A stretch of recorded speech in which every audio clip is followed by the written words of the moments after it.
Okay, so I'm gonna get people started. I mean, I'll start off by saying this, and actually I'll show people. This is a video of the Santa Maria del Fiore, because it's one of these things you can't really describe it.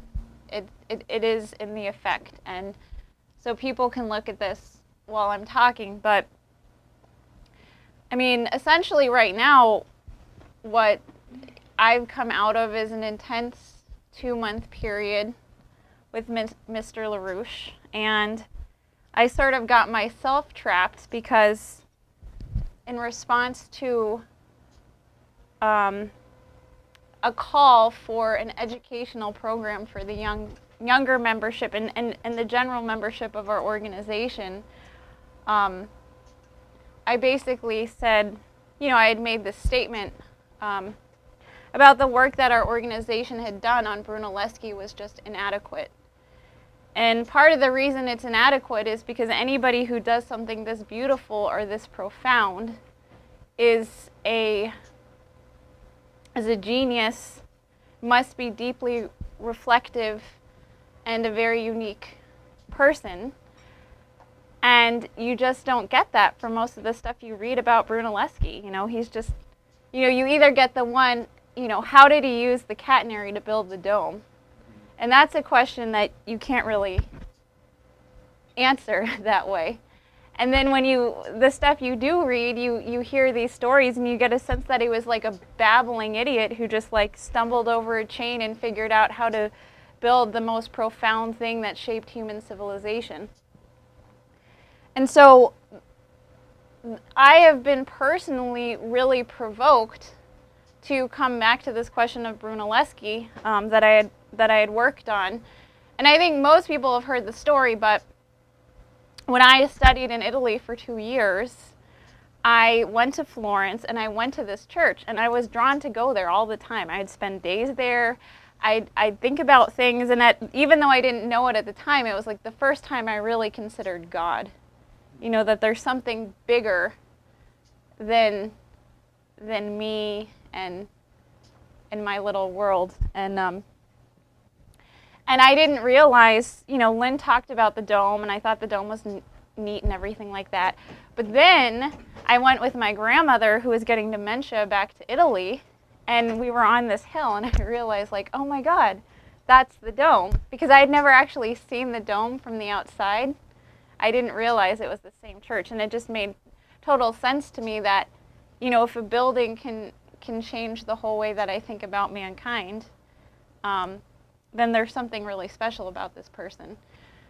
So in that context, what LaRouche talked about is, what he's been talking about recently is these 2 arcs. You have Brunelleschi, Cusa, and Kepler, and that they essentially were a part of a process that sparked the beginning of the fight in modern times of mankind versus the oligarchy, of Zeus versus Prometheus.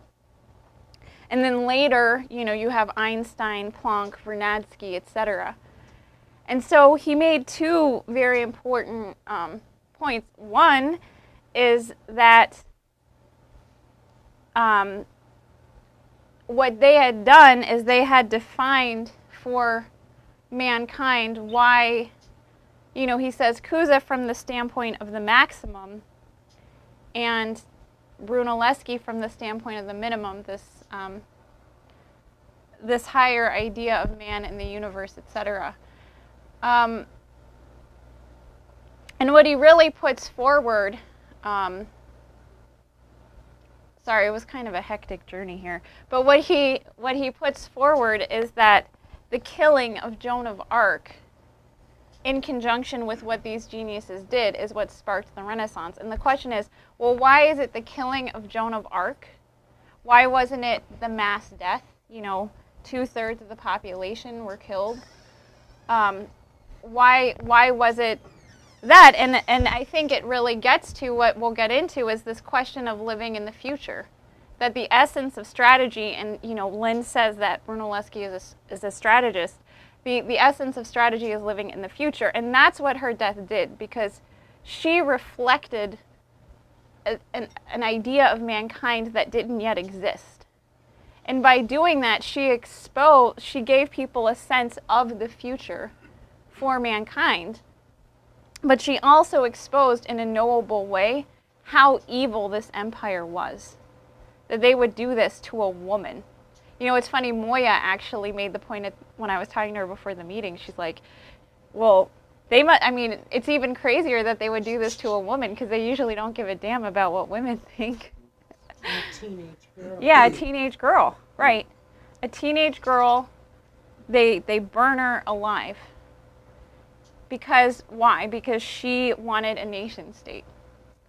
And so I think that's why this act that Lynn has pointed out, this is what it is. And what Brunelleschi and Cusa were a part of is they were living in this future, and they had a unique moment, sort of what we're in the middle of right now, where they could actually seize a certain power, but they couldn't do it with anything that had already happened, because everything that already happened was mass genocide, etc. And I mean, it's sort of the moment we're in right now. I mean, this Obama's Iraq war could be the assassination of Joan of Arc. I mean, think about 11 years ago when we were about to go to Iraq, and this is part of why I joined. You know, I was organizing these protests with hundreds of thousands of people in the street. People that you would never think come together. Like, you know, soccer moms from, you know, wealthy Republican soccer moms, crazy liberals who never shower. All of these people were together because they knew that it was wrong. They knew it had nothing to do with 9/11, and they didn't want to see these young children go, you know, to the Middle East and kill people for no reason.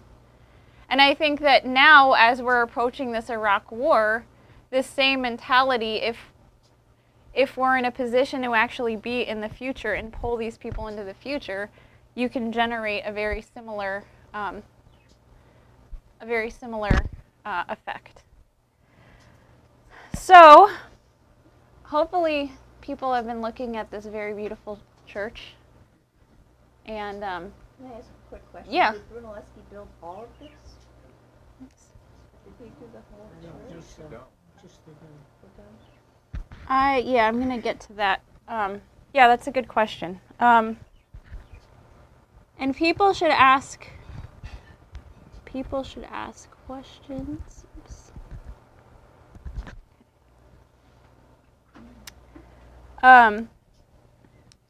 So before I get to the actual church, and he didn't build the whole church, and he built the drum, the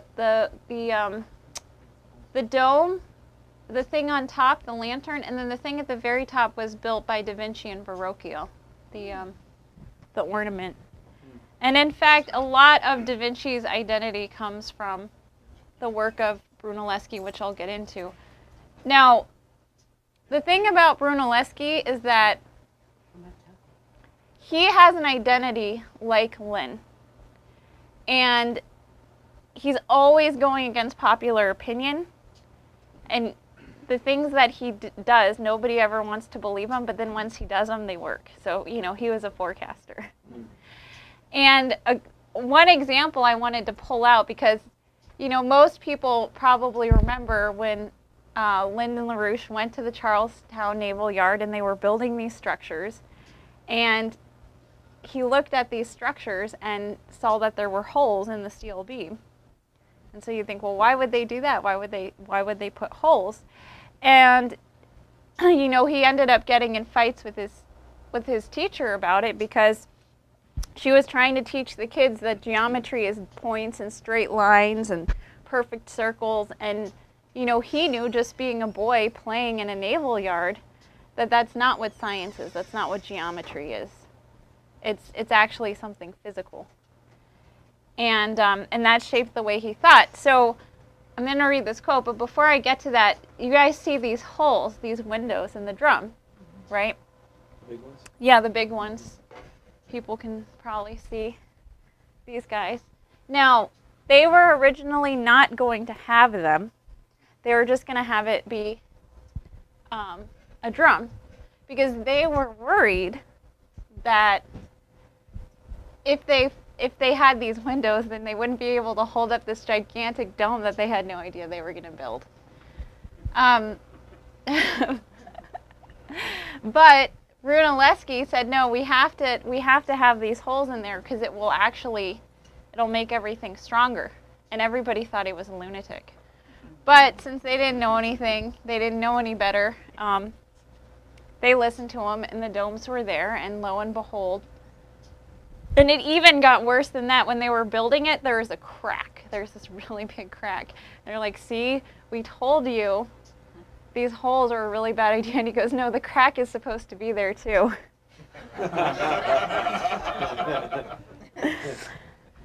So it just really reminded me of Lynn. So I wanted to share this thing Lynn said. And he said, fortunately, my fascination with the construction in progress at the Charlestown Navy Yard, in a suburb of Boston at the verge of my adolescence, armed me against Euclid's hoax. The classical modalities prevailed upon me on most accounts then. This was a part of a crucial point in the entire sweep of my life, from the time of early grades in a local grammar school onwards. The fact is that experience and my commitment to it saved my mind. This prevails in all categories of the educational and closely related considerations. I look back to the experience as having been the defense of my mind against the standard curricula. It is not what you appear to think, but the way in which you think it, which is ultimately decisive in crafting what you become. And so, I think Daniel will get more on the question of this pair, Cusa and Brunelleschi. I'm going to talk about Brunelleschi. But I will say, and it'll come out throughout the class and we can talk about it more later, these guys were very intimately connected. Because, you take the idea of Cusa, well, what did he define for people? He defined for people that this God that everyone had believed in, or thought they had believed in, was universal, that there was absolute truth in the universe. And that, in the context of, people, like when the plague happened, people thought, oh, God's angry. People did not have this idea of God, this ecumenical God, as absolute truth.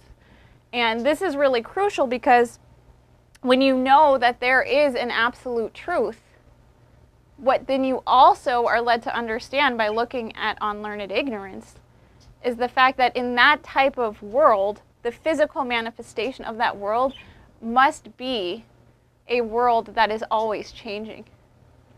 Because if you had any two things that were the same, or if you had this idea that things could become exactly the same, well, then they would become God. And you also have the phenomena that if you look at the universe, the mediation between that which could be and that which is has to be motion, has to be harmonies and proportions and things that aren't exact, but that share some relation to each other, because otherwise how could you actually mediate between God and man if you didn't have continual change? And so this is something, obviously, it's kind of hard to, it doesn't do it justice to explain it in a few sentences, and Daniel will talk about it more. And it is really worth looking at on learned ignorance and also on the vision of God, where he shows that not only is everything changing and a part of this absolute truth, but every individual, like a painting, God is like a painting that's always looking at you and always looking at everyone else, that this exists in everyone, even though everyone's different. And so this is something that Brunelleschi took up and demonstrated physically, that when you understand that the physical universe is always changing, you get this power. And that's why I put up this original quote from Toscanelli, because he said, Brunelleschi, and he knew Cusa, right? Toscanelli said that Brunelleschi was the most religious person that he knew, that he memorized all of Dante, all of St. Paul, all of these really crucial points of the Bible, and that talking to him was like St. Paul had come to life again. So this guy is a very, he's a real person, and as I'll get into, he didn't just build a dome. And he's actually a really hard person to talk about in, an hour and a half. So people can definitely share their thoughts and ask questions, but the question of Cusa, Daniel will definitely get into more, and I'm sure everyone is very excited to have him back. So I'm going to do this. So before I get to the dome, I want to show people the very last thing he did with his life, and then how he began his life, and then converge. And then when we have about 15 minutes left or 20 minutes left, somebody should tell me, because I want to show people bubbles and chains, so make sure we have time. So the last thing, this is the last building that Brunelleschi, he was born in the late 1300s and he died in the 1440s. And people have probably heard Lynn talking about his experience at the Pazzi Chapel, which is a little meeting house in in Florence. And it's where all the monks met, and they had a very hierarchical way of sitting when they had these meetings.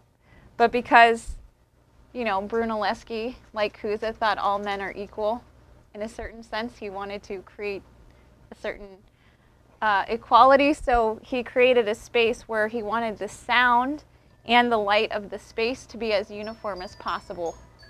So that if you're singing or talking, no matter where someone else is in this chapel, they'll hear you in the same way. What's the name of that chapel? The Pazzi Chapel.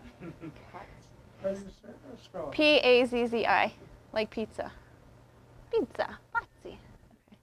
And this is, they're a family like the Medici. They financed this chapel. And I'll play for you. And Brunelleschi goes there. Mm-hmm. Hopefully the volume is...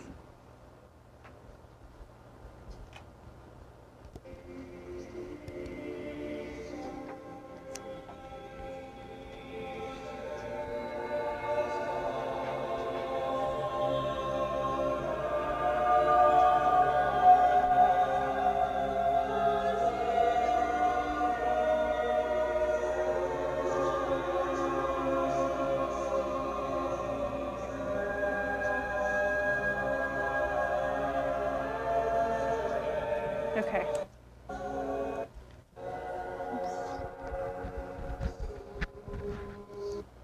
Okay. So, Where's the Pazzi Chapel's in Florence. It's attached to another church, not the Santa Maria del Fiore.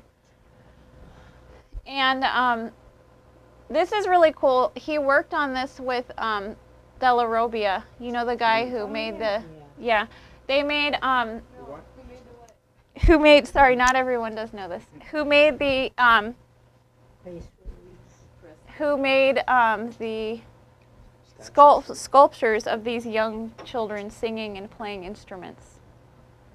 Those are the things on the chorus section in the dome itself.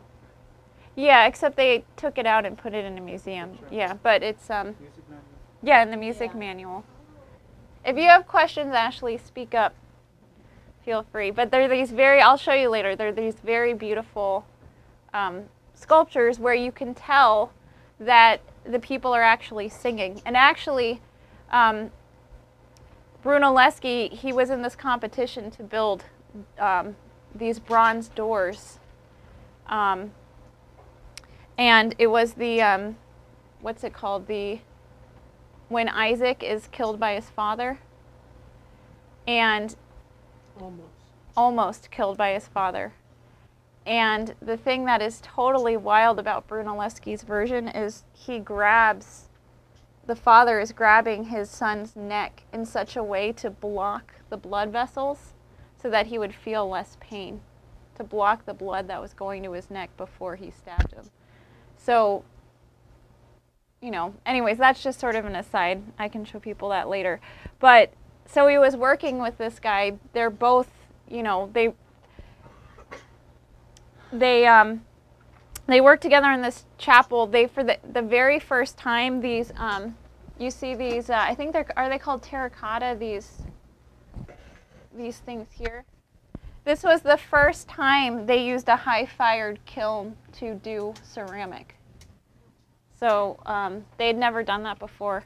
So what I had started doing and looking at this, because I was thinking, wow, unified, because Brunelleschi, he was looking at, sight, sound, gravity. He was looking at all of these things that then later Kepler, when he shows that how the solar system is composed, he unites these two things. But I was really intrigued by this idea of the Pazzi Chapel, because I've been there and it's just really incredible. I mean, a lot of these things you have to experience, and you really have to use your imagination, because when you go into most buildings in the United States, they don't make you a better person. But what I actually found, which is really cool, is that these walls are in the ratio of the golden section. So they're in the same ratio as, this part of my finger is to this part of my hand, as this is to this, that basically the proportion that you get in your own body is what he used to construct this, or, petals with 5 flowers and these types of things. But he used the golden section and apparently that's what you do in acoustics, right? To create a uniform sound in like a recording studio, you actually use this golden proportion. However, light waves do not behave the same as sound waves. And he understood this. They actually did experiments at that time to know the speed of sound and stuff with different echoes and things like that. Light waves don't behave the same way. So for the light, to create the effect with the light, he had to use squares. And what you actually find when you play around with the geometry is that he was using 2 different geometries in this chapel. And the thing that when you read the experts, they say, well, we don't know what Brunelleschi was thinking because things don't fit perfectly. Like everything is like a little bit off. So there's something wrong with what he's doing. But, what does Lynn always say? It's the effect, right? And Kepler discovered the same thing about the solar system. So, and then I thought, well, that's cool because it reminds me of the Vitruvian Man. That, how Da Vinci shows these different proportions by putting man in the square and putting man in the circle. And he's able to find these proportions in the body, but even they don't fit perfectly together. Right? The centers are different, etc. So it's just, something that these guys were thinking through. So how did he, and then obviously what's implicit in all of this is that he understood gravity, because not only does it have this beauty and light and sound, the building also is still standing, and gravity is not a linear thing at all. So I'm going to skip that. There's a really beautiful dialogue in Italian that I started translating, except my translation is like really choppy. And it's basically a dialogue that Alberti wrote going through the dome, and it's called On the Tranquility of the Soul. And they say, well, if we're going to talk about the soul, we have to be in the place that creates the maximum space in which a soul can actually act like a soul to contemplate itself. So that was pretty fun. So what Lynn had told me is, when you're looking at Brunelleschi, you have to look at how he got started. He was a goldsmith. And I don't have time to go through the baptistry doors, but he was a goldsmith. His father was a lawyer, like Cusa, like a circuit lawyer. He worked for the city of Florence and the church and everything. And Brunelleschi spent a lot of time in his younger days in Rome. And he went to Rome, and there's this really fun quote I can show people later, but Brunelleschi went to Rome for about 20 years with the idea of actually studying, and they actually think, and I think, that Cusa's dialogue on weights and measures, the layman on weights and measures, it's based off of the work that Brunelleschi had done. Because in these 20 years with Donatello, he was able to measure these different Roman ruins. And, you know, Rome really was ruins. I mean, during the heart of the Roman Empire, there were 2 million people. And then I think during Brunelleschi's time, there was like 20,000 in Rome. So he and Donatello were measuring things. They figured out a method for looking at the weights of buildings. You know, just all this incredible stuff. And you know, he basically told this, there's this speech that he gave that was recorded by Toccola, who worked very closely with Da Vinci and wrote a whole book of machines and stuff. And Toccola records Brunelleschi saying, well, you have to be careful who you share your discoveries with, because they'll either like make you look like a fool or they'll steal them. And he knew very much that he was dealing with an oligarchy, and he was dealing with evil. I mean, they burnt Joan of Arc alive, right? The Venetians were not pretty people. Their effect on the church was not very church-like. And, you know, it wasn't like, because the Renaissance is when the fight broke out between man and the oligarchy. So it was not fun times. Most of what was done was beautiful, but it was also a war. And like our Schiller Conference. And so Brunelleschi and Donatello were in Rome looking at all these ruins, the Pantheon, and basically told people they were looking for gold. And so everybody thought they were, he was a goldsmith, right? I'm just looking for gold coins, and everyone's like, this guy is such an idiot. He hasn't found any, or he's found very few. And they started their relationship very early. This is a wood carving that Brunelleschi had done of Jesus Christ on the cross. And this is Donatello's. And if you look at these medieval carvings, they're very unhuman-like. But this is very human-like. He's holding himself up. You know, he looks like a man. Right, because this really was the filioque, right? You know, does Christ actually represent that man is God? Man is in the image of God. And so the reason that Brunelleschi did this one is Donatello, and there's like 10 different versions of the story. That's the other thing that made this research so difficult. Not only do you have an oligarchy, but you have Italians. What? Italians. And let me tell you, if you ever met my grandfather, they can tell a story. So basically, Donatello had done this wood carving in like 1412, 1413, so when they were relatively younger. And Brunelleschi was like, you made Christ look like a peasant. Like, this is Jesus Christ. You have to, like, you know, this guy is sublime. He got himself killed for, you know, anyways, you know, you have to make it look a little better. And supposedly, when Donatello saw Brunelleschi's Christ on the cross, he was so excited that he dropped a whole bunch of eggs that he had. And then Brunelleschi said, well, how are we going to eat dinner? And he's like, well, after seeing what you've done, I've totally lost my appetite. So they went to, so they were in Rome. They didn't find it, but they also found a lot of sculptures, like the Laocoon was found shortly after this. And Brunelleschi loved sculpture, and he looked at that. The other thing which he found was the proportions, the Ionic, the Doric, all of these different proportions that the Greeks had used in architecture and in music. And he found them by measuring these different buildings. What he also discovered is that nothing was straight.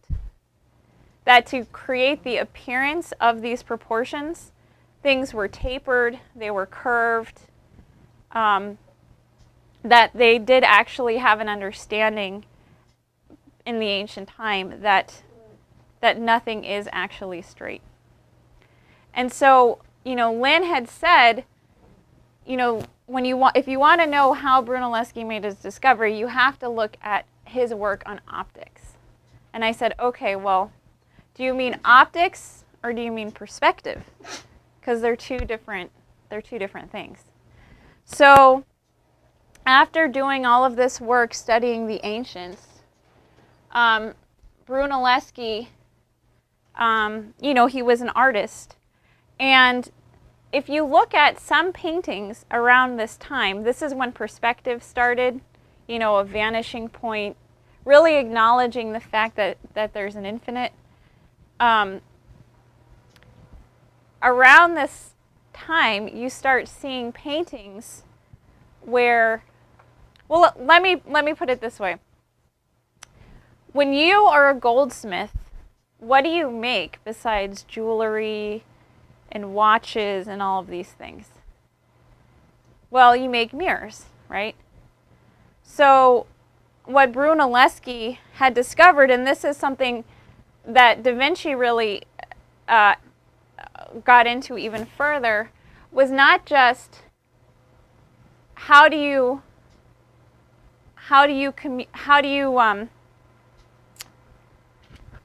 create laws in painting to represent the reality of nature, but how is it the human eye, which has a curvature, like they basically, you know, in perspective, they say you have a vanishing point, right? What Brunelleschi and Da Vinci understood is that vanishing point is the human eye, and it's curved. And so again, this idea of man being at the center of the universe, that was primary in the way that he investigated light and art. And he was actually created this contraption, which is really cool, because he also understood when you walk away from something, the size of it doesn't diminish perfectly with how far away you are. It's actually inversely proportionate. So 2, 4, 16, you're moving the same amount of increments, but the thing gets smaller and smaller and smaller. So he created this contraption, and basically he's looking at the church, Santa Maria del Fiore. He's looking at the church. He figured out the perfect viewing angle in which to do this. And he basically painted the church on a piece of paper and then used silver for the sky. So it was like the church was painted on a mirror, so to speak, and you could see the sky. And then he put a mirror right here. I don't know if people can, there's a mirror right here. Or this is the mirror, this is the picture, and he poked a little hole with like a cone coming out of it so you could look through it. And if you stood in the right place and held the mirror at a right angle, the perfect distance, you couldn't tell whether you were looking at the church or whether you were looking at his painting. And people were completely astounded. It looked that real. Yeah, it looked that real. Every account says you really couldn't tell. It looked totally real. Yeah. And, you know, I even think that he and others who were painting at the time, not only did they use mirrors in these camera obscuras, but I think they also used lenses, like glasses. And it's funny because Kepler, in one of his works, he shows a contraption that's like a camera obscura. So instead of like poking this hole in this dark box and then seeing the image reflected upside down, because who wants to look at something upside down? That's like, you know, it's not very beautiful. It just makes you sick to your stomach. But, which, you know, it has its purpose. But Kepler actually shows this contraption that's like, you know, now you would call it a camera. But it's sort of like a camera obscura, but instead of using mirrors or a hole, it uses lenses. And they never saw any, in Da Vinci's notebooks, anywhere, they never they've never seen this thing except Kepler made it. And I think that they had these, like they were playing around with these types of things like lenses and bending light. You know, they understood refraction and these types of things. And because you look at some of these Renaissance paintings and it really does look like you're looking through a lens or something. And anyways, it's just kind of fun because then, you know, a lot of people say, well, how could they have used, they didn't have concave lenses. That's what people say, like this couldn't have happened when I tried to look it up. But then Daniel started reading De Barillo, you know, Couza's dialogue on the intellectual eyeglasses. They did actually have lenses. So that's just one of my theories. I think they didn't just use mirrors. I think they also used lenses. And that's how he was able to gain the knowledge that he has. I think a lot of these things, they were just destroyed. So, so that's something he was doing. He also, you know, so as the dome is being built, he started inventing new machines to build it. Like until Brunelleschi's time, most cranes were actually, and lifts were operated by human beings, like in a treadmill, hamster wheel thing. So they got pretty good exercise, but they were treated like animals, so that's like not very good. So Brunelleschi, of course, because he thinks of man as being divine, says, okay, well, we must use animals instead of human beings to move these, you know, these large bricks and everything like that. So he invents the first reversible gear. So you have like these animals that are going around these ox in a circle, and then they're lifting up the weight, and then instead of turning them around, you just slide this thing down, and then the gear turns the other way to move it down. He invented a crane, and all of these things, right, you have to actually understand gravity, because when you're moving something that's 2,000 pounds, when you're moving it up, it's not the same as moving it side to side. So these are the things that he was playing around with before he built this dome. So okay, then there's the dome. So how much time do I have left? 35 minutes. 35 minutes, okay. So I'll speak fast. And if people have questions, they can ask me, you know, either now or over the course of the next several days, because it's a lot to go through. So then there's the question of during the Dark Ages, a grouping of people, and Florence in and of itself is a very interesting story. Because this church, the Santa Maria del Fiore, was the very first church that was not funded by a king or a queen, or they probably didn't have queens back then, or a wealthy family, or the church. It was funded by the people of the city. In fact, at a certain point when you died, if you had a certain amount of money in your will, you had to leave a percentage of it to build this church. It was totally funded by the city. And around this time, they also started using something that Michael's been talking about, which is funded debt. That they actually started creating a whole new system of economics and accounting, nothing like what Hamilton had. But it's funny, if you want to do something that's never been done before, you can't do it under a monetary system, no matter what it is. It's just not possible. So anyways, they had decided, you know, they wanted to build the biggest dome that was ever built. And they had all these funny parameters that it had to be 144 something high because that's some sacred number in the Bible and blah, blah, blah. But nobody knew how they were going to build it. And a lot of artists painted it, and in every single painting, like in every imagination that the artist had of these of this dome, it had like buttresses, you know, things holding it together. It was not as beautiful as what Brunelleschi had actually created. So it had never been built before.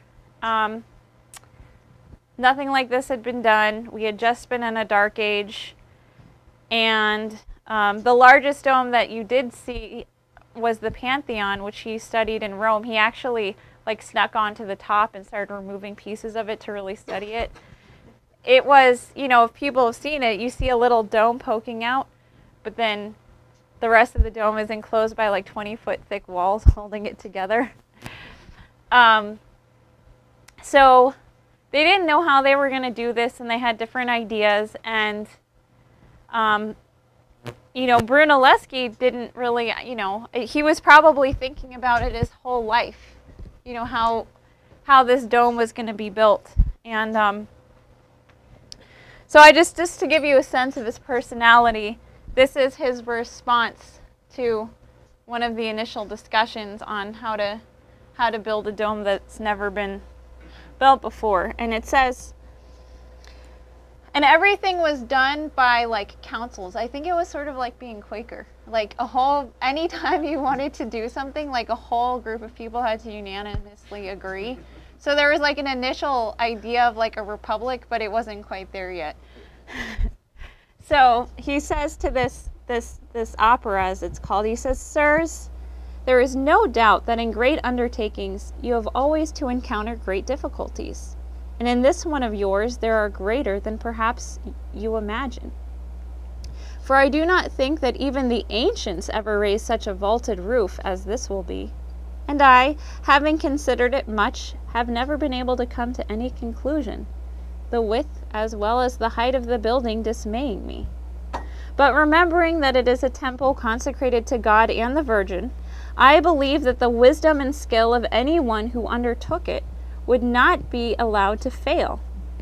And if it were my affair, I would resolutely set myself to find a way. But if you resolve upon doing it, you must take counsel, not alone of me, who am not sufficient to give counsel in such great a manner, but summon to Florence upon a fixed day within a year's time architects, not only Tuscan and Italian, but German and French, and those of every nation, and lay before them this matter, that having been discussed and decided by so many masters, it may be entrusted to him who has the best judgment and knows the best way." Now, I think he might have already had an idea, sort of like when Leibniz made his discoveries on the catenary. He started a whole competition to see if people could figure out certain problems with the catenary. So I think he, you know, knowing the fact that people had to be raised out of the hell of an oligarchical culture, he really enticed people. Because I'll tell you something, I thought that the Dark Ages were like the Dark Ages. They had a hell of a lot of science going on in the Dark Ages, hundreds of treatises on light, all these different things. But none of it amounted to anything because they all believed in Aristotle, who Daniel will talk about when he gets up here. And all you can know is what you sense and blah, blah, blah. So they were doing all the science, but nothing came of it. You know, sort of like now we're making all these iPods and they're getting smaller and smaller and smaller, but, or actually they're getting bigger and thinner. So, okay, so then there's the question of the dome, and there are some internet problems, so I wasn't able to put everything together that I wanted. I actually think we can turn this off. I think I'm done with this thing. Okay, so I have this. Now, here's the other thing. So how did he build this dome? Well, nobody has really come up with a solid idea that I'm happy with, including my own self. But I'll share with people what I have been provoked by. What I will also say is Alberti, who worked very closely with Brunelleschi, who wrote this dialogue on the tranquility of the soul, he wrote a book on architecture. And I was so excited because I thought, wow, he's going to, you know, talk about how Brunelleschi built his dome. Nope. Didn't do it. Wouldn't do it. So people are very, I think there's a sort of fear, because there's very little that's recorded, there is a certain fear to actually make a hypothesis about what he did. So I have this book I can pass around. also. Now, the other thing is that the major picture they used to demonstrate how he built his dome was actually drawn by this guy DePrato, who, if you guys saw Jason's weekly report, wrote a very nasty sonnet about Brunelleschi. It was one of his enemies, and so this is like what they go by as his enemy. I mean, I will say this idea that the universe is always moving, everything is always moving, you know, the earth is moving, the planets are moving, the stars are moving. Well, this is also true for buildings. And those of you who live in an older house, I mean, you even hear it moving different weathers, right? You hear the wood move and everything. And so if, you know, one of the other things that LaRouche said is you've got to think about these funicular bridges. Like, have you guys ever been on a rope bridge? And I thought, well, that's an interesting idea, because I used to run on these rope bridges, and when you're running, they almost push you forward. I don't know if you guys have ever done that. Yeah, they push you forward because they want to be themselves, and you're like ruining their day, and so they're just like, get off of me. But it's really fun. It's just really fun. So I was thinking about that, and I thought that that was pretty interesting, and I thought it was funny because I started thinking about certain things, and also Bill Ferguson had some fun ideas. But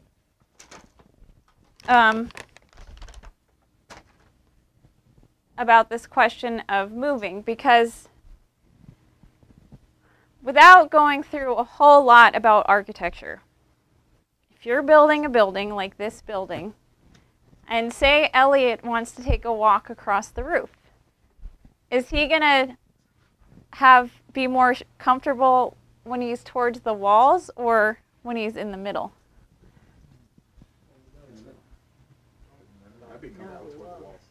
Why is that, Frank? Feels safer. Unless you're not going to fall. You have something underneath you. Yeah, you have something underneath you. Yeah. You're closer to the edge. Yeah, really. Well, don't look down. The first rule in becoming a rock climbing champion, don't look down until you're at the top. And what they realized is there's a limit, because the further and further you move the walls away, the less and less stability you have at the center, right? There's nothing to hold it up.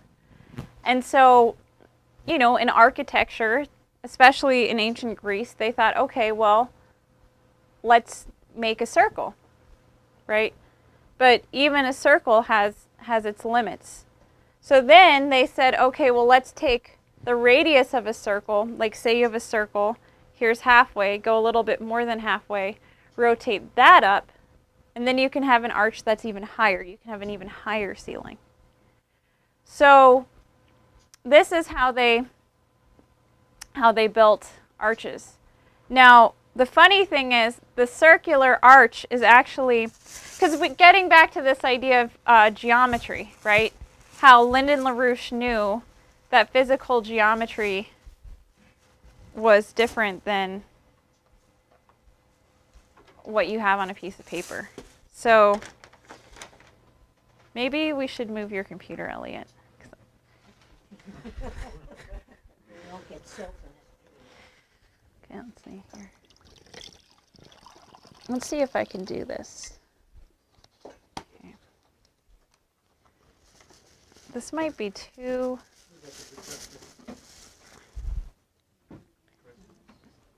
Because it's...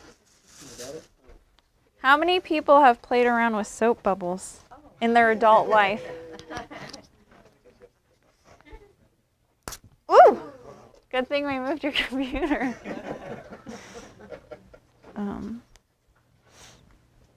Let's see. If people have questions, they can ask. I'm just like a little bit frantic about the time, so. I have a question, because there's these pictures where there's this question of negative curvature that was introduced, how And you know, LaRouche talks about how this question of the dome is really touching on the very small. And I can't get this out. A while back by Bruce Director, where he talks about this question that the very small is largely characterized by negative curvature, whereas the very large, the astrophysical, is dominated by positive curvature. So do you know where this comes in terms of where this question of negative curvature was used in building the dome? I don't know if you've seen those pictures where the bricks are kind of stacked differently. I think that is a good question, and I have thoughts about it. But I think that if we come back to it, it'll be better. But it's a good question. We need a kid. How about a pen or a pencil? Oh yeah, that's a good idea. Scott?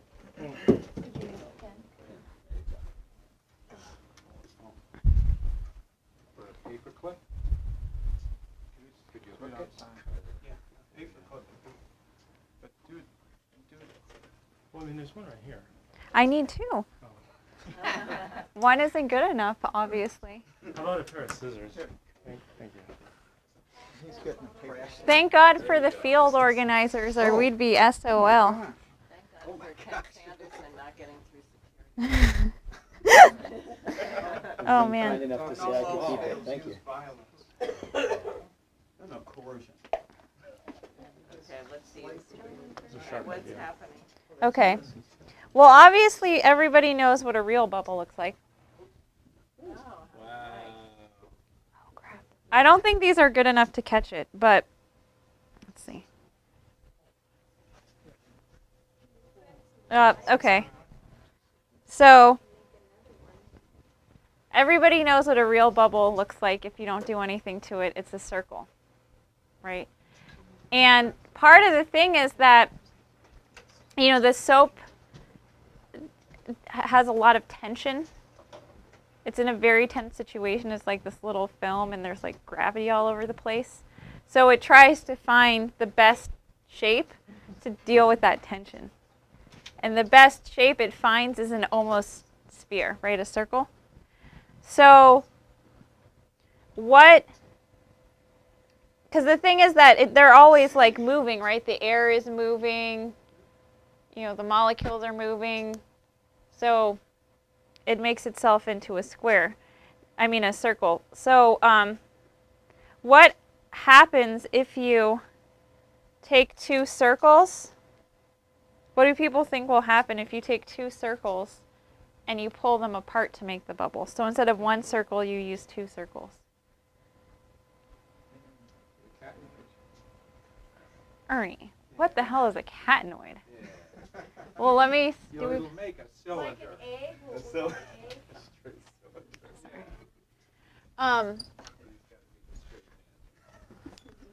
Like say, so one of these circles makes a sphere, right? So say you have two circles and you pull them apart. So instead of blowing air through one of them, you pull out through two of them. What kind of shape do you think it'll make? I think it would be a cylinder. A cylinder? Right. Okay. How about a parabola? So what about, if we're dealing with gravity, right? If you drop something, then it falls, right? It doesn't go up. You think it'll be saggy? Yeah, do you think it'll sag? Down on the top and down on the bottom. I think it'll sag. Yep. I think it'll go up on the bottom. Oh, yeah?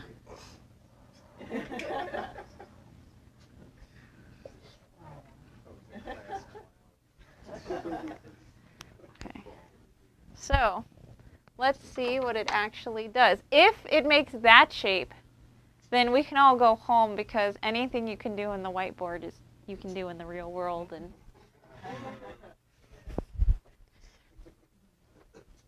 okay. Let's see here. I don't know if this is going to be big enough.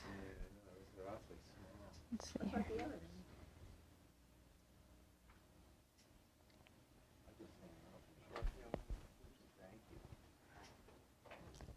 Roger, do you think you'd be good at doing this? Who's good at doing these?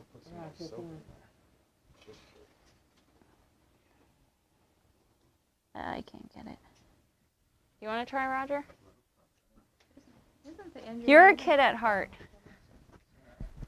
Let's see if we can do it. I think it might be.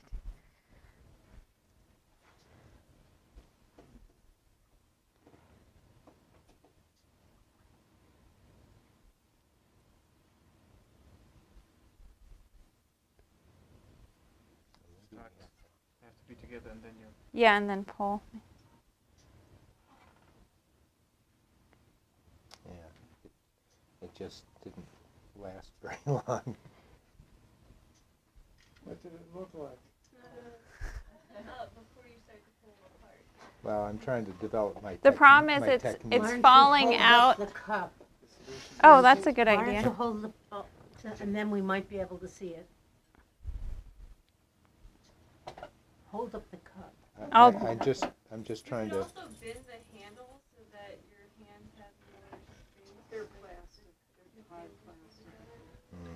I've never done it with anything this small. I had really Yeah. small ones in Leesburg. Were they metal? No, they were plastic. It worked with. See, what I did is I got them for $1.50 instead of $1. So when you pay $1.50. I got it. Thanks, Roger. All right, I'll tell you what. You want to do the chain thing, and I'll. Okay. I may have a way to make some Okay. bigger loops. Okay, so should I spill the beans or should I just leave it? Okay. Okay. Go ahead, we'll see it. Thanks, Roger. Okay, so, anyways, the thing that will happen, potentially, whatever it is, let me give you one hint. It's not the first one. It's not a cylinder. When you pull the circles apart, you don't get a cylinder. So that is an interesting thing, right? And it shows you that the universe, it is not linear. It's always changing. And if you expect it to be a certain way, like a good joke, it'll trick you. So with that being said, you know, Brunelleschi, he was looking at weights and measures and things like that. And one of the things that he was playing around with, and I don't mean in a San Francisco kinky type of way, was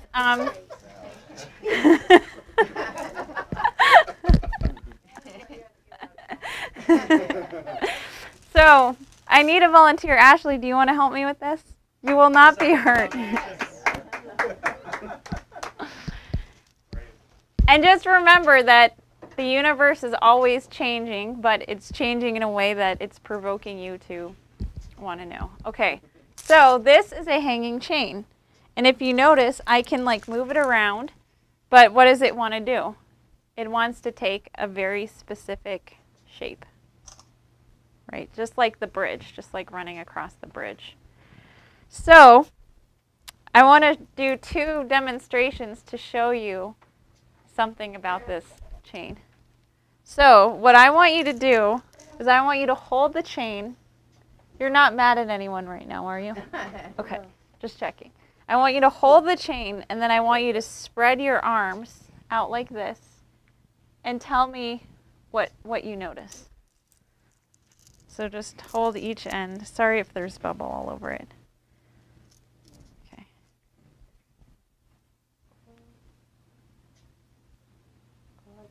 Yeah.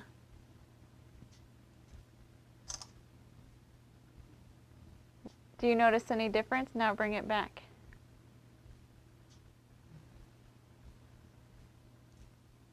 Does it feel heavier when it's like this or like that? It feels heavier like this than when you go and spread it out. So you're holding the same thing and it doesn't feel like it's the same weight. Okay. Does anyone else want to try it? You want to try, Justin? Yeah. Okay. And it feels heavier like this. You're not done yet, so stick around. Are you mad at anyone today? No, I'm very happy right now. Not even the not even the woman that called you an Uncle Tom in the field. Well, luckily she's not here. Okay. Okay, good. Never mad at her. Okay, so start off like this. That happened to him today, by the way. Yeah, it did. Although it probably happens every day. Okay, so hold it like this, and then slowly move your arms open and see if it gets heavier or lighter or what.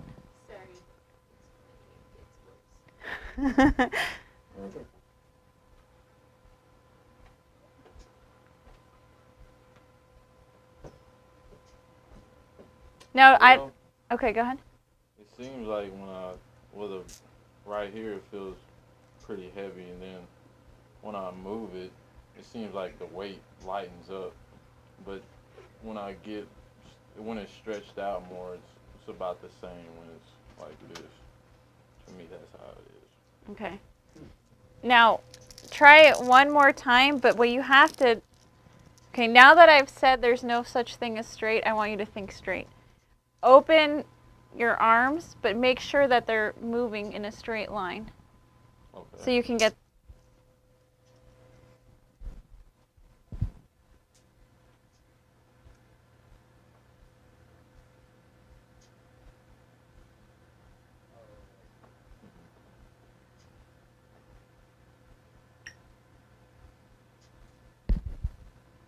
I think it's more heavy like this. Okay. But you notice that it changes, right? Yeah, it does. It changes. Like So you're... when it's in motion, it changes. The weight changes when it's in motion. Now, that's kind of funny, right? Because it's like you're holding the same thing. Mm-hmm. Okay. So now, we're going to try one more experiment. So I want you to hold this and... Okay. Now, can you hold Justin, can you hold the bottom here? Can you do it higher? Oh, here, why don't you go behind us? Oh, yeah. Okay. So hold the bottom, hang on, let's get this straight. And then hold the bottom. Like this or? Yeah. Right in the very middle. Okay. So now I'm going to take some of the chain away. Does it feel heavier or lighter? Lighter. Or the same? For her, it's... Here, let's make sure, here, let's start again. Make sure it's in the very, here. Cheers. Bye. You could move over, back up a little, towards the computers. Yeah, to the left of the room. And Ashley, you got to follow. There you go. Okay. So hold as close to the middle. Is everyone in agreement that Justin is holding it in the middle? No, let it go, let it go. Over again. What? Both of you together again and let them see which is at the bottom. Okay. Oh yeah, good idea. Grab the bottom. Okay. Good idea. You should run for Congress. Okay. But he's not supposed to be lifting. Yeah, don't lift it. Just hold it. Yeah. A little bit lower than your side. Okay. Don't take any weight off of it. Yeah, just hold the weight, but at the rest it in the palm of your hand. Yeah, But try not to change the shape. Yeah. Okay. So Ashley, tell me if it feels heavier or lighter, or the same. Lighter? I think it feels lighter. You think it feels lighter? What about now? It feels more lighter. Okay. That's not how it's supposed to feel. Okay. Wow. Excellent work, excellent work. Has anyone done this before? Yeah. Yeah? Do you want to come up here? You can stick around though. Okay. Okay. That doesn't mean you should say the answer based on what you already know. Yeah, you should still say what you think. Okay. So hold the bottom. Okay. Okay, now does it feel the same or different? It feels the same. For her, for you.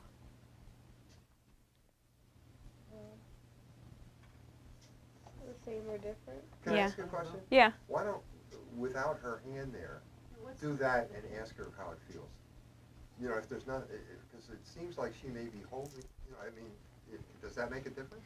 Well, the idea is just because it's hard for me to take these links off and without it shifting. Oh, without the Yeah. bottom changing. Yeah. So it's not a matter of holding weight, it's just keeping the bottom at the same height. Yeah. Oh, like there you pulled it away. Oh, yeah, you shouldn't let yours. See, what you want is you want her shape to maintain its shape. You don't want the shape to change. Let's see. Keep the same number of links on her side. Yeah. So, So you just hold it until you get your right length on your side. and then you can let go. Yeah. Yeah. Yeah, okay. Okay. So, okay. Cheers. Okay. So here, okay, feel how it feels. Okay. Don't hold it up. See, yeah, you're holding it up. You can No, see- Oh, I'm yeah. not holding it up. Just It's just an optical illusion. hold. Okay. The thing that we don't want is for, here, let go for 1 second. We don't want the shape to change. So just hold like the link like this. Okay. So now I'm going to take this off. Okay, you can let go. Joel, you can let go. Does it feel heavier or lighter or the same? Heavier. Okay, let's try it again.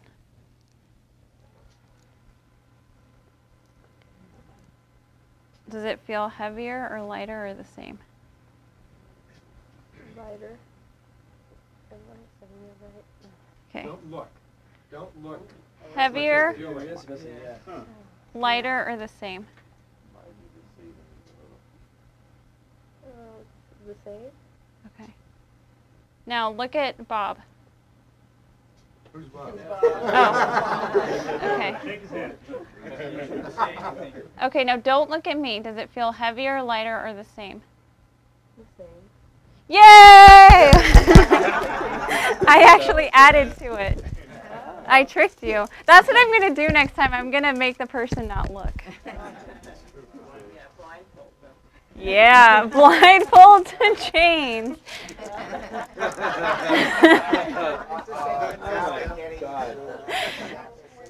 So when you're holding the same amount of weight, or what you think, you're holding the same thing and yet the weight feels different. And then you're holding the same thing and the weight feels the same as you're taking chain away. So that's sort of paradoxical, isn't it? Does that, at least, does the paradox gel with people? That if my arms are here and I move them apart, there's now more, I feel more pressure. Like if my eyes were closed, I'd feel like I'm holding something heavier with my arms like this than with my arms like this. But if my eyes were closed and I were holding this chain and someone were taking chain away like this, it still feels exactly the same. So this is something that someone like Brunelleschi, who made chains all the time because he was a goldsmith and made watches and these types of things, this is a phenomena he probably would have noticed. And it gets back to the idea with the bridge and with the dome. Because when you're building something like a roof or a dome, you're dealing with the fact that there is a lot of tension and a lot of compression, that everything you're building with has a tendency to want to pull out and push in. And in fact, Da Vinci says that arches, like what I was describing before, are the process of trying to unify two opposing forces. So, but what Brunelleschi understood is because no two things are the same, and this sort of comes up in the question of like of fusion, right? Looking at certain orderings of fusion. What he realized is that if you try to create an equilibrium with these forces, you actually can't. And that's something like a sphere, like if you take a bubble, right, and you have a sphere, well, what's unique about a sphere? Maximum area for minimal surface, right? But it's also the case that because it's so quote-unquote perfect in the physical universe, if you do something to one part of it, you do something to the whole. It doesn't have an ability to move. Where if you look at the wonderful thing that we will soon demonstrate for you. Oh, it's ready. Okay, let's look at that. Are you gonna, I don't actually know where the chain is in the dome. I'm probably not the only one, but I don't know what you're talking about. Okay, let's see. That is a really good question, Michelle, by the way. I was just saying because of time. Okay. All right, what do we got here? Yeah, you need to. Okay, so we got two more or less circles, which by themselves just make a flat surface. Okay. A circle. Now, yeah. Did you just make those just now? Oh, yeah. Roger is awesome. Let's hear it for Roger. Wait till it works. Well, now you. Okay, now when I first pull it out, you can see that the two circles meet and form a surface in the middle. So now what you got to do with the pencil is when I pull it up, stick the pencil through to pop that. Okay. Okay, and we'll see what happens. Film between us, so you actually get a continuous surface. Yeah. Okay. Poke right through it. This? Poke through it. Poke through it. Okay. Net. Oh, yeah. It was there. Okay. Can you Right? angle yourself in this angle so we can see it too? Use the tip, the pointed end. Oh. Perhaps. I don't know. Yeah. It's a question. I don't Judy. Just do it quicker before the You can erase that thing. before the bubble. Okay. Hey, Justin and Ashley, do you guys want to get closer? Can you see? Oh, I can Okay. Can I get closer? Okay, poke. Okay. Oh, there it is. Wow. It's the bottom of a donut. Why? Bottom, the bottom of the donut. Okay, poke. Inside of a donut. Yeah, Yeah. yeah, Which the is inside. the bottom. Yeah, there it is. That's cool. Yeah, I get it. Can people tell I what can't what see shape it Go is? closer to All right. Ashley. Are you seeing it? So one thing that bubbles have is they have a lot of tension. Like the material. It's also not the shortest distance between those two rims. Well, that's why it's supposed to be a cylinder. Right. I know. Okay. Euclid's Okay. getting pretty upset. Yeah. Okay. Good. Poke. Quick. Okay, Margaret. Oh, Can you yeah. see? Oh, yeah. I see. Okay. Everybody see it? Yes. Do it a Okay. little more on this angle. Okay. Now this is the next thing we're gonna do. We're gonna do it, and then somebody's gonna hold the chain in front of it to see if it's the same shape as the chain. I'm just kidding. Get a mini chain. Are you ready? Yeah. Ready? Okay. Poke. Okay. Oh, yeah, yeah. That's real cool. Now the real question That's is, the shortest distance between the two circles. The size of a nuclear power plant, those things. Yeah, it looks like the cooler. They have those. Yeah. Okay. thank you, Okay. Roger Ham, everybody. His office hours will be posted on the dome. So that's just a really fun thing, right, about the universe is it does that. Why wouldn't it take the shape of the cylinder, or why wouldn't it droop? So what you have with the catenary is you have, or with the soap, is you have a lot of tension, right? Think about how easily you can pop a bubble. You know, it's like saran wrap takes a little bit more effort because the actual surface it wants to break apart. So it knows that that's what it wants to do. So not only does it do it, but it defies not only what Diane's saying, it doesn't make a cylinder, right? It doesn't take the shortest line path. It also goes up. It doesn't go down, right? It doesn't. So it's found a space in which to organize itself. I have a question. Yeah. Is it the least amount of soap? That you could possibly. Well, it would be the same amount of soap, no matter what shape it made. Oh, I don't think so. You don't think so? Because if you have. The least surface. Is it That's the the least least surface? surface of soap. Yeah, surface area. That. Because if it went out, it would be more soap, and this way it uses less. I'm wondering if it's the least. I think it is. I think it is. I think that's why it's more stable. No, your catenary thing, the hold the chain up is a good idea, Yeah. because it would still form. Right, there's a. Yeah. I know they call these things minimal surfaces. Well, it would be at least, for it to hold a cylinder shape, there'd be more action. There'd be like more tension, right? So the pattern is the least action surface, right? Yeah, that's also a really good point. Like, if it's in motion as he's pulling it away, what would be the best way for it to pull in motion? And this gets at the idea of negative curvature, like this idea of the tractrix. Like if you have an object, and which is the evolute. I always mix up evolute and evolute, but it's generated from a catenary also.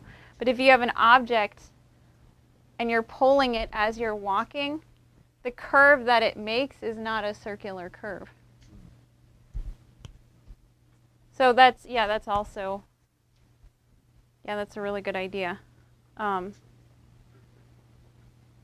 But that's what you're dealing with. You're dealing with the fact that a surface is in motion. And what you have with a dome, which is so difficult, is you have something called hoop stress. The fact that as you're building the dome, it wants to push out. Now, what you see when you play around with the catenary is that horizontally, the tension is uniform. Vertically, it's changing, but horizontally, the tension is uniform. So when you're using it to construct, there's something that guides it in such a way that it always takes its shape no matter what. That even though it's always changing, it always has its identity, right? Even though we as people are always changing, there's us. There's something about, Chris that's Chris. I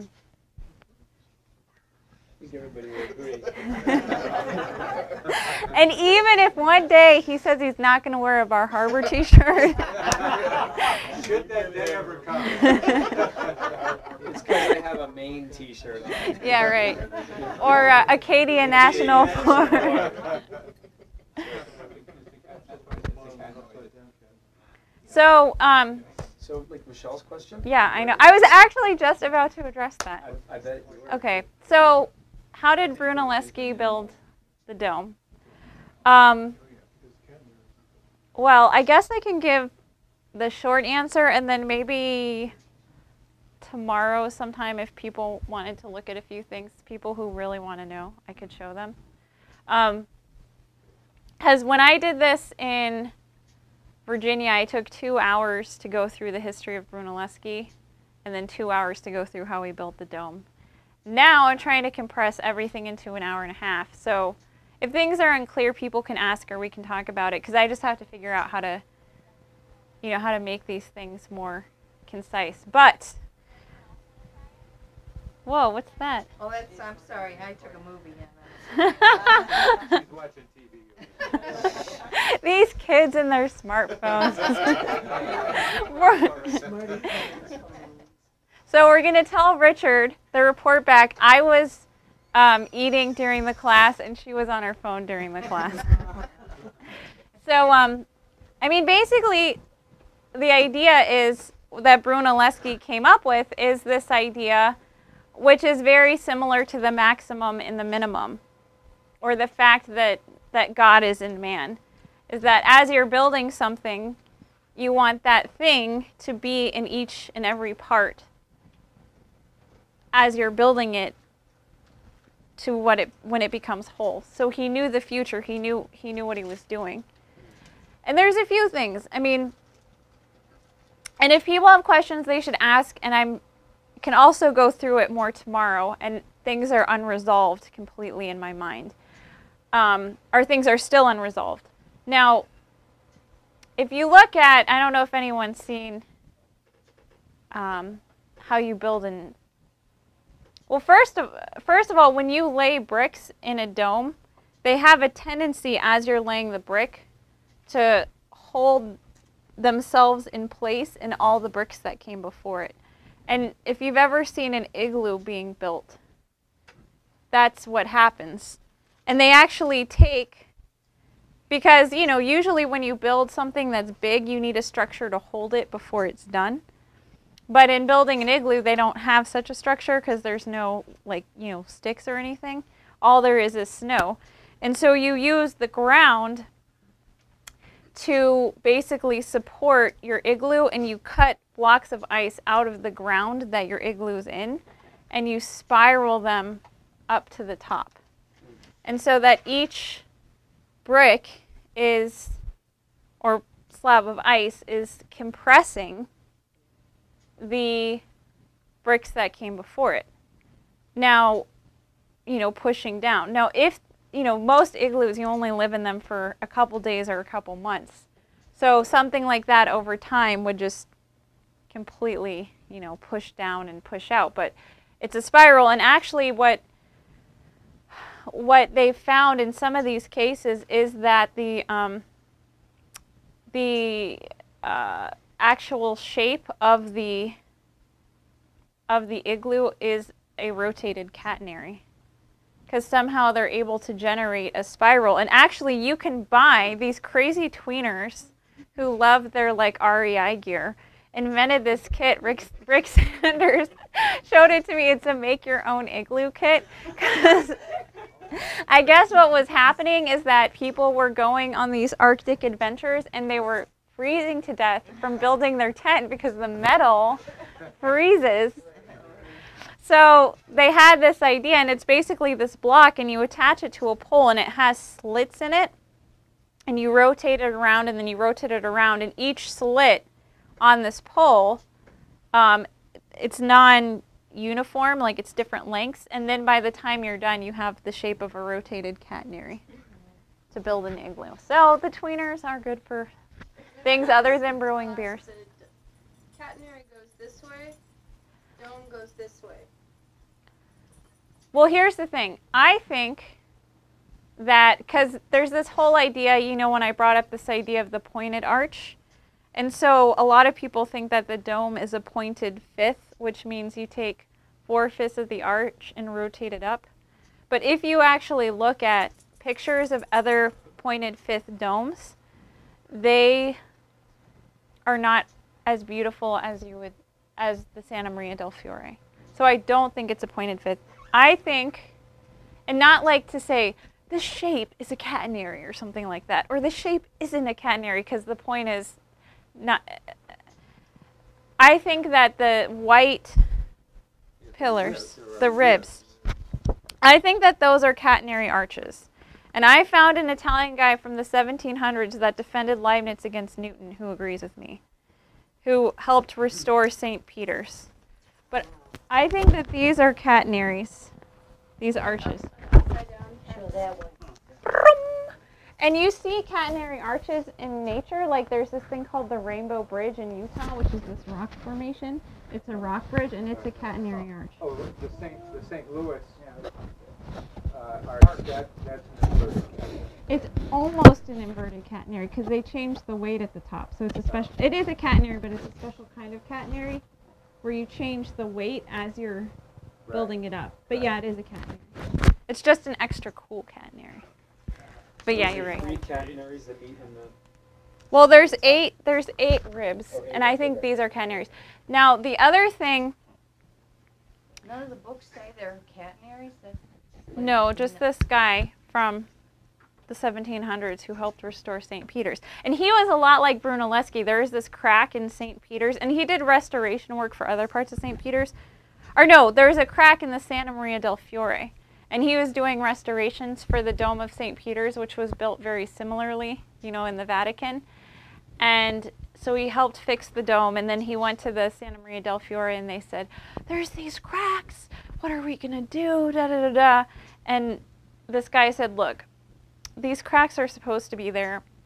And if you think that you're going to understand what Brunelleschi did with mathematics, you are just very wrong. Cause isn't there also a story that there are small holes in the dome itself? Yeah. And during the Communist Party period at some time, they filled them with concrete because they thought that would strengthen Yeah, it. those fucking communists, And man.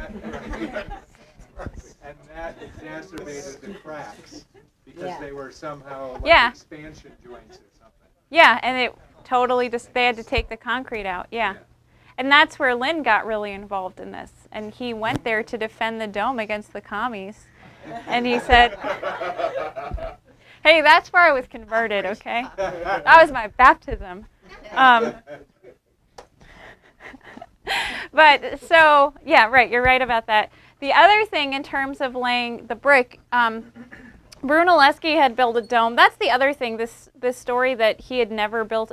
How did this guy, who never built a dome before in his life, build the biggest dome ever? It's actually not true. He built other domes. And I don't know why they have that line in a lot of books you read. But one of them had this wooden contraption, and it followed the brickwork. It was like 1/12 of the size all the way up to guide it. So now Brunelleschi created all different shapes for his bricks and everything like that. He oversaw a lot of the brickwork and these types of things.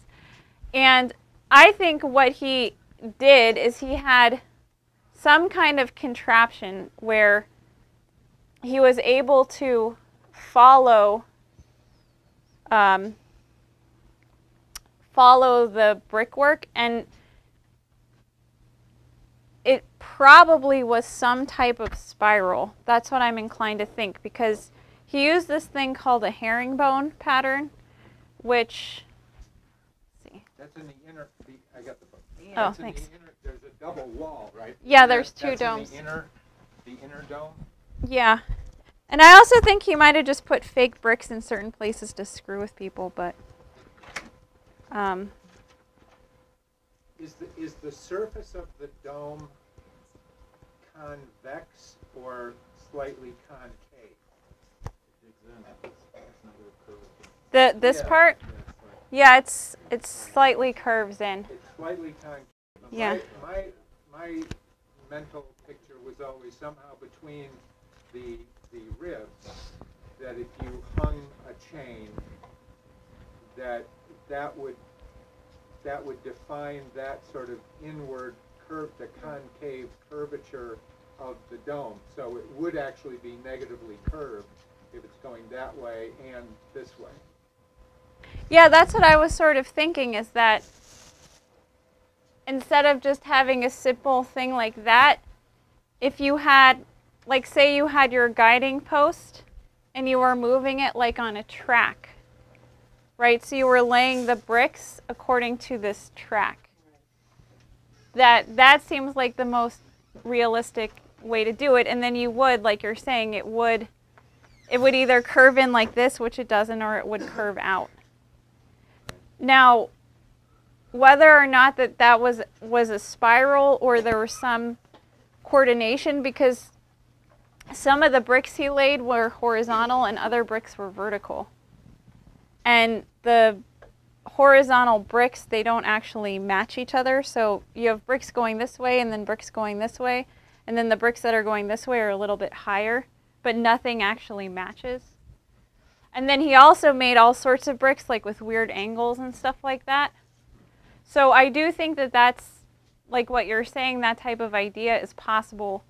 Or the other thing he could have done is kept moving the catenary up and then rotated something up. You know, like the inverse of what you're saying? And then rotated something up like that.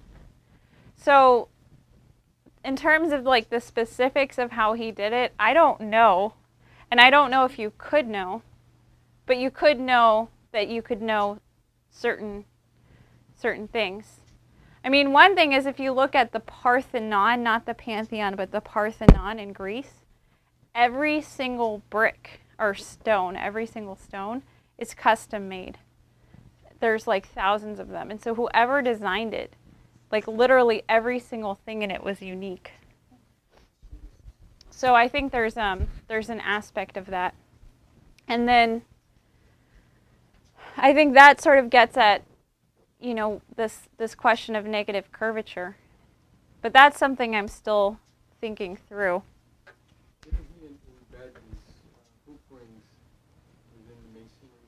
In other words, the octagonal figure is naturally not stable. It wants to break apart. And the walls, the thickness of the walls allows a circular hoop, you know, to be embedded within the masonry. Well, that's an interesting thing, because I'll say something about this, and then maybe I could say more to some, you know, to people tomorrow.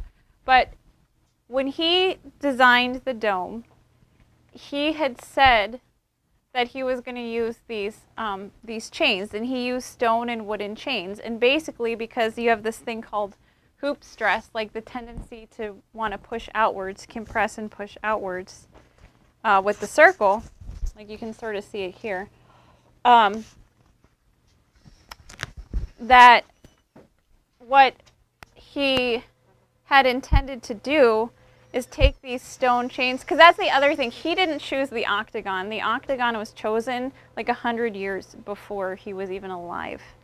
And I think he even made a comment that he wouldn't have chosen that, or maybe, yeah, anyways, but what he did is he took these chains, and in the original plan there were supposed to be 8 of them, but he took the chains and he wrapped them into the masonry work so that the masonry work would be held in place. However, what? It's like rebar. Yeah, and now you don't have to do stuff like that, because, you know, like then they had to use these things to wrap things, or they use like buttresses and, you know, these like arch type things to hold things together, because we have steel, and steel is light, and those supports are like within the steel itself, like when Lynn was at the Charlestown Naval Yard, but that wasn't always the case. So until Brunelleschi in this dome, but this these chains were supposed to support it. Now here's the funny thing. He said he was going to use 8 chains. They've done all this infrared imaging. There's some pictures in that book of the dome, and they can't actually find more than 3 of them, which are at the bottom. So one, either they're there and they can't find them, or he just said he was going to use these chains so people wouldn't freak out. Or even he maybe realized, like, wow, this dome is a lot more stable than I thought it was going to be. Who knows? I mean, it's not like he obviously had an idea of the whole in his mind, but just like Kepler playing around with the solar system, I do think he was discovering things as he was, you know, working. And now the other thing about it is the first third of the dome is built with a different material and in a different way than the second 2/3 of the dome. So that also plays a part. So, but I think, you know, the most important thing is that he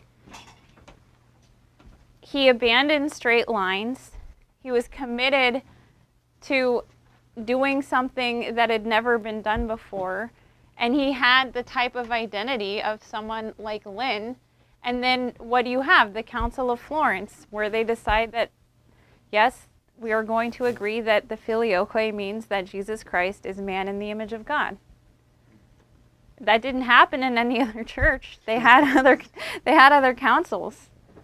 So you know, just this idea of real, you know, that's the essence of strategy. And that's, you know, when Lynn had his discussion on the educational program for this movement, and I brought up Brunelleschi, that's what he said. He said, you know, Brunelleschi is strategy. Look what I did with the SDI.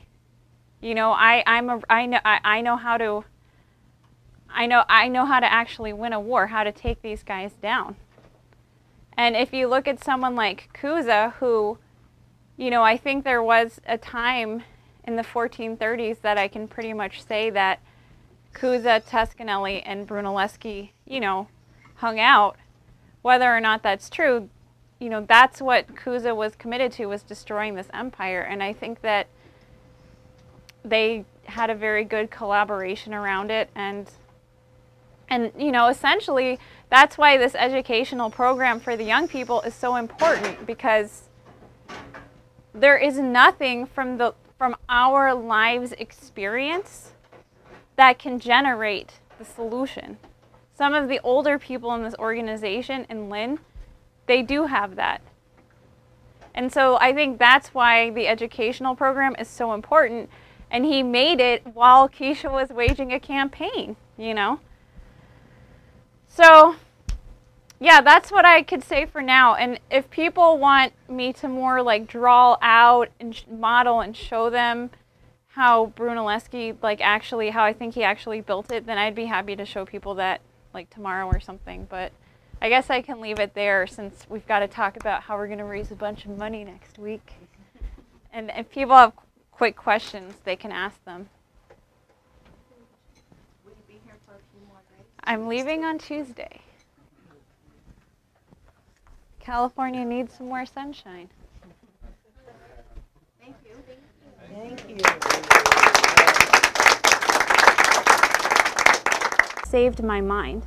This prevails in all categories of the educational and closely related considerations. I look back to the experience as having been the defense of my mind against the standard curricula. It is not what you appear to think, but the way in which you think it, which is ultimately decisive in crafting what you become.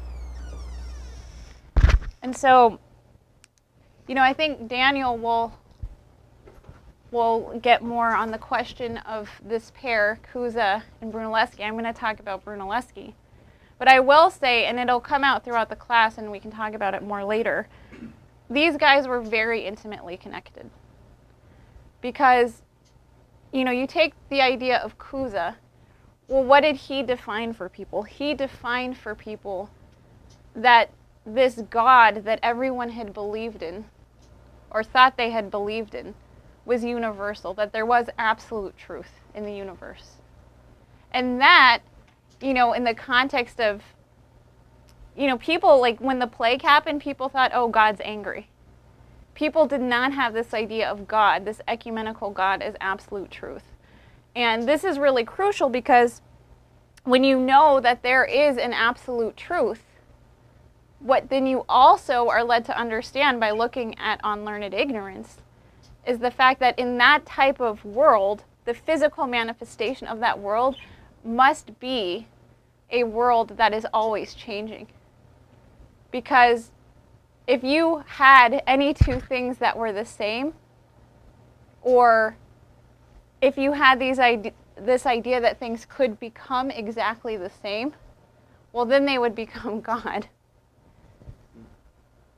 And you also have the phenomena that if you look at the universe, the mediation between that which could be and that which is has to be motion, has to be harmonies and proportions and things that aren't exact, but that share some relation to each other, because otherwise how could you actually mediate between God and man if you didn't have continual change? And so this is something, obviously, it's kind of hard to, you know, it doesn't do it justice to explain it in a few sentences, and Daniel will talk about it more. And it is really worth looking at on learned ignorance and also on the vision of God, where he shows that not only is everything changing and a part of this absolute truth, and he's always going against popular opinion, and the things that he does, nobody ever wants to believe him, but then once he does them, they work. So, you know, he was a forecaster. And one example I wanted to pull out, because, you know, most people probably remember when Lyndon LaRouche went to the Charlestown Naval Yard and they were building these structures, and he looked at these structures and saw that there were holes in the steel beam. And so you think, well, why would they do that? Why would they put holes? And you know, he ended up getting in fights with his teacher about it, because she was trying to teach the kids that geometry is points and straight lines and perfect circles, and you know, he knew, just being a boy playing in a naval yard, that that's not what science is. That's not what geometry is. It's actually something physical. And that shaped the way he thought. So I'm going to read this quote, but before I get to that, you guys see these holes, these windows in the drum, right? The big ones? Yeah, the big ones. People can probably see these guys. Now, they were originally not going to have them. They were just going to have it be a drum, because they were worried that if they had these windows, then they wouldn't be able to hold up this gigantic dome that they had no idea they were going to build. But Brunelleschi said, no, we have to have these holes in there, because it'll make everything stronger. And everybody thought he was a lunatic. But since they didn't know anything, they didn't know any better, they listened to him, and the domes were there, and lo and behold. And it even got worse than that. When they were building it, there was a crack. There's this really big crack. They're like, see, we told you these holes are a really bad idea. And he goes, no, the crack is supposed to be there too.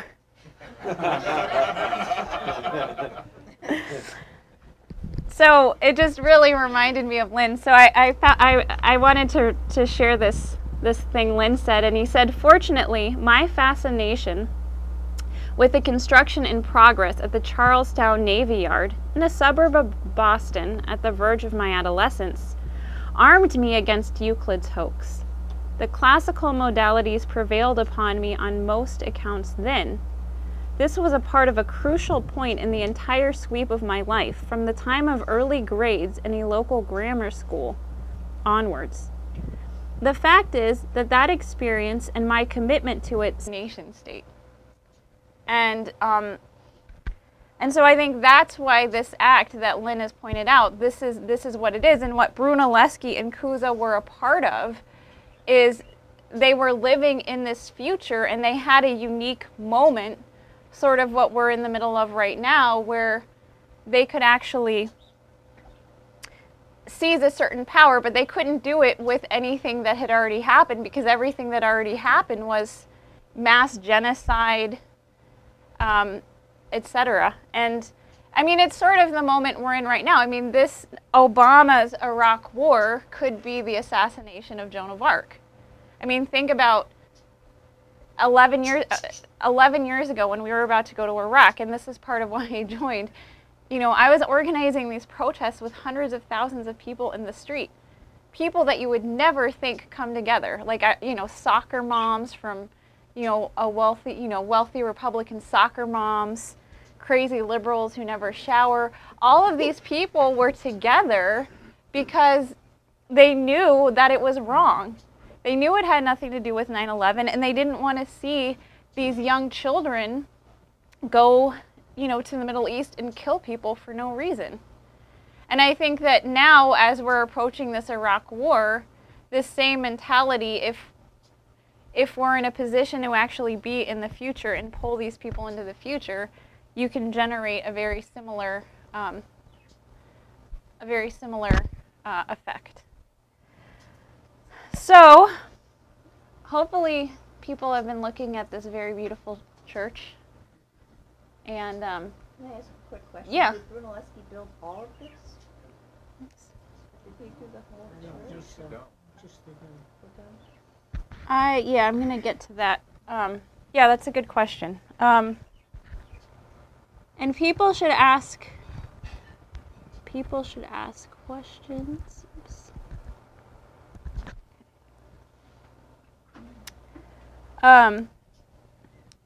So before I get to the actual church, and he didn't build the whole church, and he built the drum, the dome, the thing on top, the lantern, and then the thing at the very top was built by Da Vinci and Verrocchio, the ornament. And in fact, a lot of Da Vinci's identity comes from the work of Brunelleschi, which I'll get into. Now, the thing about Brunelleschi is that he has an identity like Lynn. Because I had never actually seen the dome from the outside, I didn't realize it was the same church. And it just made total sense to me that, you know, if a building can change the whole way that I think about mankind, then there's something really special about this person. So in that context, what LaRouche talked about is, what he's been talking about recently is these two arcs. You have Brunelleschi, Cusa, and Kepler, and that they essentially were a part of a process that sparked the beginning of the fight in modern times of mankind versus the oligarchy, of Zeus versus Prometheus. And then later, you know, you have Einstein, Planck, Vernadsky, etc.